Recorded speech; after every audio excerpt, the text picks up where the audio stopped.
여러분, 단어 하나에 수천 년의 역사가 비밀처럼 숨어 있다고 하면 믿으시겠어요? 한국어 따다와 일본어 토르. 언뜻 보면 전혀 상관없어 보이는 이 두 단어는 사실 같은 뿌리에서 시작됐습니다. 오늘 그 비밀의 문을 함께 열어보겠습니다. 정말 신기하지 않나요?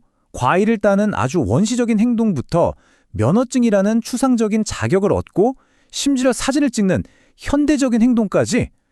아니, 어떻게 일본어 토로라는 단어 하나가 이 모든 걸 다 표현할 수 있을까요? 오늘 이 언어학적 미스터리를 끝까지 한번 추적해 보시죠.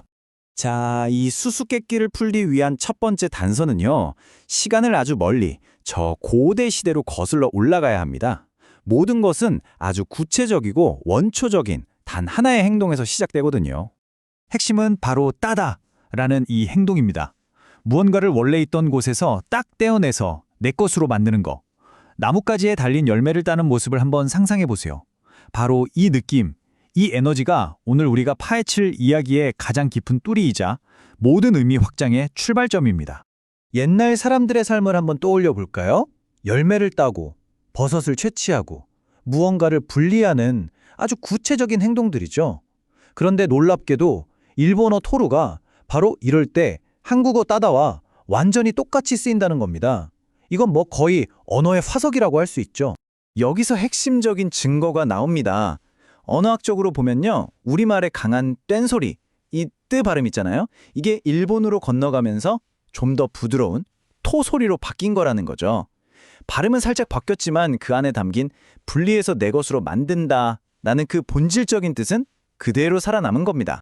자, 여기서부터가 진짜 재밌어집니다. 손으로 뭔가를 따는 이 구체적인 행동이 어떻게 소유권이나 자격처럼 눈에 보이지도 않는 추상적인 개념으로 점프할 수 있었을까요? 이제 한번 시대를 훌쩍 뛰어넘어 보죠. 자, 이제 무대를 현대로 확 옮겨보겠습니다. 고대에 심어졌던 그 작은 씨앗이 현대사회라는 초양에서 우리가 상상도 못했던 거대한 나무로 자라났거든요. 이걸 보세요. 이 대비가 정말 극명하죠? 왼쪽은 나무에서 열매를 따던 고대의 모습, 오른쪽은 운전면허증을 따는 현대의 모습. 똑같은 토루라는 단어가 수천 년을 가로질러서 물리적인 획득에서 추상적인 취득으로 어떻게 진화했는지를 한눈에 보여주는 겁니다. 정말 대단하지 않나요? 근데 이게 다가 아니에요. 이 확장 범위가 정말 어마어마합니다. 학위를 따고 경쟁에서 우승을 따내고 심지어 식당 예약을 잡는 것까지 이 모든 게 토로 하나로 다 됩니다. 가만 생각해보면 우리도 학위 땄다, 금메달 땄다 이렇게 말하잖아요. 세상을 보고 개념을 만드는 사고방식이 정말 놀랍도록 똑같은 거죠. 결론적으로 토론은요, 단순히 손에 쥐는 걸 넘어서서 자격, 허가, 정보, 균형, 휴식, 뭐랄까 현대 문명에서 내 것으로 만드는 거의 모든 종류의 추상적인 행위를 아우르는 만능 동사가 된 겁니다. 자, 그럼 여기서 또 다른 지문이 생깁니다. 이런 엄청난 의미 확장이 그냥 아무렇게나 무작위로 일어났을까요? 그럴 리가 없죠. 분명히 이 진화 과정을 지배하는 어떤 숨겨진 규칙, 말하자면 언어의 설계도 같은 게 있을 겁니다. 이제 그 비밀 설계도를 한번 펼쳐볼 시간입니다. 자, 이 모든 미스터리를 푸는 결정적인 열쇠는 바로 소리에 있습니다. 고대 한반도의 소리가 일본 열도에서 어떤 규칙을 따라서 변했는지 그 언어학적인 청사진을 들여다보겠습니다. 그 비밀 법칙이 뭐냐면요. 바로 소리가 변하는 규칙성입니다. 언어학에서는 이걸 다치스테토 원리라고 부르기도 하는데 복잡하게 생각할 것 없이 이거예요. 우리말의 드이나 띠의 소리가 일본어로 건너가면 타, 치, 츠, 테, 토 이쪽 계열의 소리로 바뀌는 경향이 있다는 거죠. 바로 이 법칙이 따다가 토루가 된 아주 강력한 언어학적 증거가 되는 겁니다. 이 과정을 단계별로 보면 아주 명확해요. 먼저 따다의 띠, 나 무언가를 얻다의 듣 같은 한국어의 뿌리 소리가 있었죠.